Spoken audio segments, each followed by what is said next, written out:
Good afternoon, everyone. I'm the reporter number 2.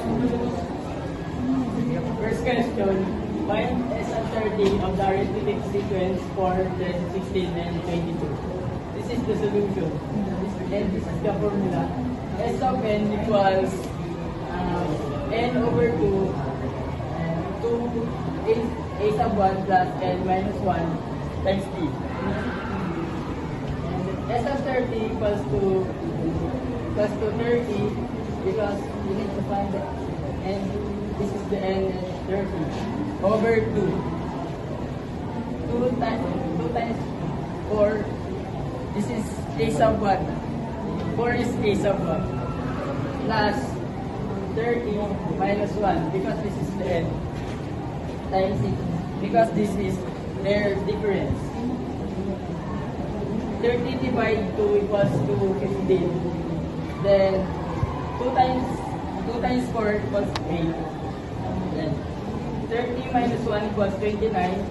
Then 29 times 6. And we get 174. Then bring down 15. 15 times 8 plus 174 equals to 182. Then 15 times 182 equals to 2,730. Our S sub 30 equals 2,730. Next, number 2. How many consecutive terms starting from the first term of the arithmetic sequence negative 4, 5, 14, and 23? We'll give a sum of 1,016. Our difference is 9. Then negative 4 plus 9 equals to 5. Positive 5 plus 9 equals to 14. 14 plus 9 equals to 23. 23 plus 9, I got 32. Then other plus 5 plus 9 plus 9 plus 9. Then to get the 1016, we need to plus all of these terms.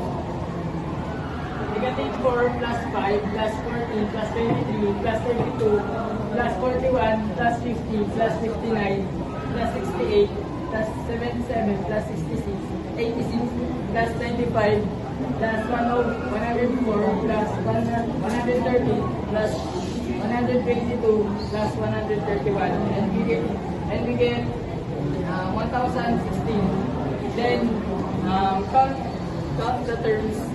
And this is kung ilan yung lalabas na answer dito, ito ang ating consecutive number. Consecutive terms. 1, 2, 3, 4, 5, 6, 7, 8, 9, 10, 11, 12, 13, 14, 15, 16. And our consecutive terms is 16. That's all for today.